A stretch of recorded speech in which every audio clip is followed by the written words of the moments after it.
The Pentagon is quietly planning a large-scale military deployment in Chicago. Reports suggest that thousands of National Guard troops and possibly even active-duty soldiers could be on the streets as early as September. The official explanation? Crime, homelessness, and undocumented immigration are spiraling out of control. President Trump says this is necessary to restore order in America's cities. But critics argue that this move represents something far more concerning: an unprecedented use of federal power against a major U.S. city. In this video, we will explore what the Pentagon is planning, why Chicago is at the center of this controversy, how Trump's law and order agenda fits into a broader strategy, and what the consequences could be for American democracy.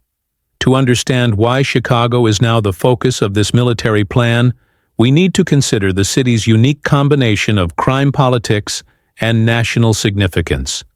Chicago has one of the highest violent crime rates among major U.S. cities.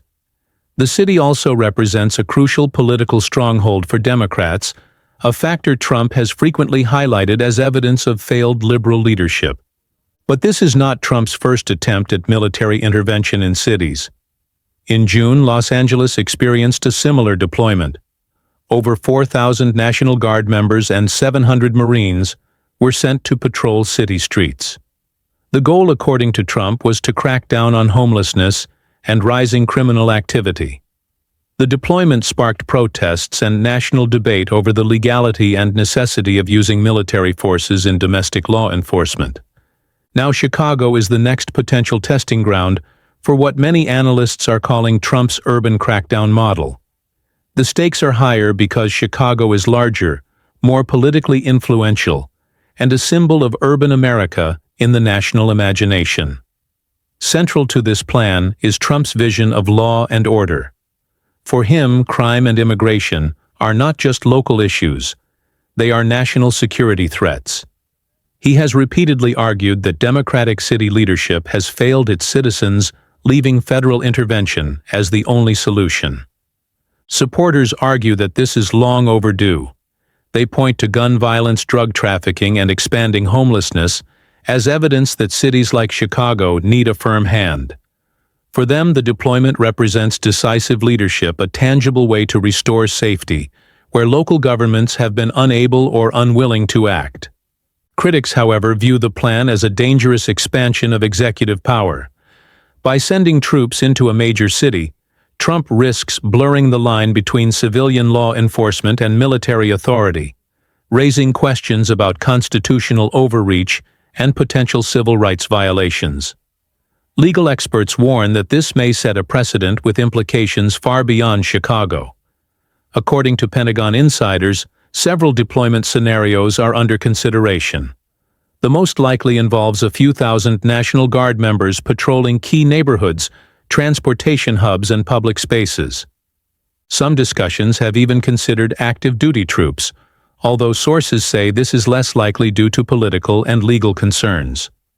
The timeline is critical. As early as September, troops could be on the streets. That proximity has caused alarm among local officials, civil rights organizations, and residents who fear the militarization of everyday city life. If executed, the Chicago deployment would mirror the controversial LA operation, but on a potentially larger scale. Analysts warn that even a small misstep could escalate tensions, dramatically turning law enforcement into a flashpoint for public unrest. The law surrounding military deployments on U.S. soil is complex. The Posse Comitatus Act, passed in 1878, restricts the use of federal military personnel for domestic law enforcement. The National Guard operates differently.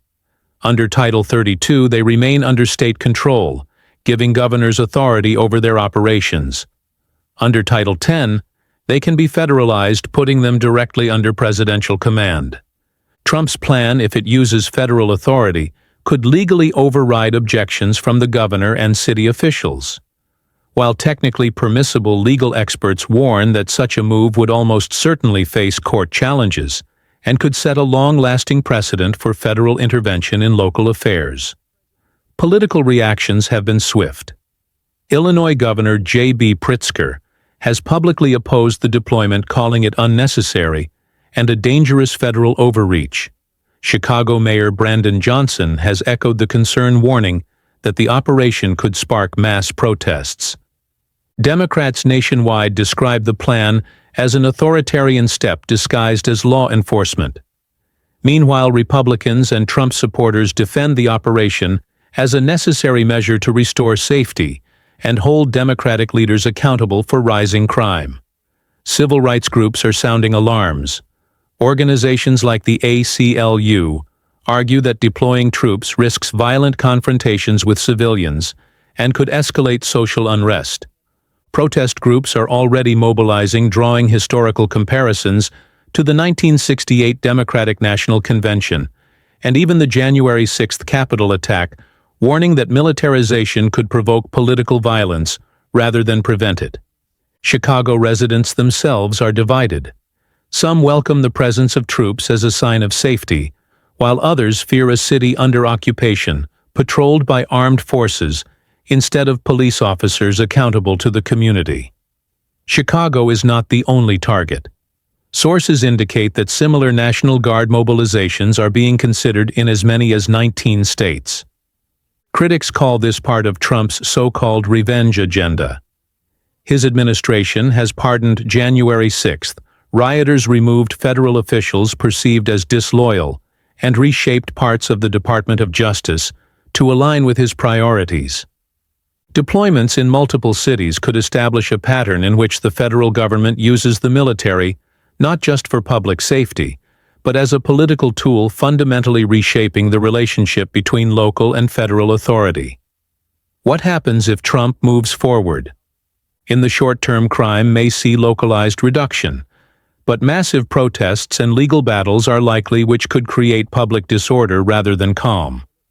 Long-term implications are even more concerning. Deploying military forces in cities sets a precedent that future presidents could follow, potentially eroding civil liberties and altering the democratic framework that separates civilian policing from military power. For Chicago, this could become a flashpoint in a larger national struggle over governance, federal authority, and political ideology. Supporters argue Trump is taking decisive action to restore law and order. Critics warn it's a dangerous overreach, risking America's democratic principles. Chicago's streets may soon become the stage for this high-stakes battle between federal authority and local governance. The question for Americans is clear. Is this deployment truly about protecting citizens, or is it about consolidating power under the banner of law and order? What do you think? Will this make cities safer or ignite conflict? Share your thoughts in the comments. Don't forget to like this video, subscribe, and turn on notifications for the latest updates on Trump, Chicago, and America's political landscape.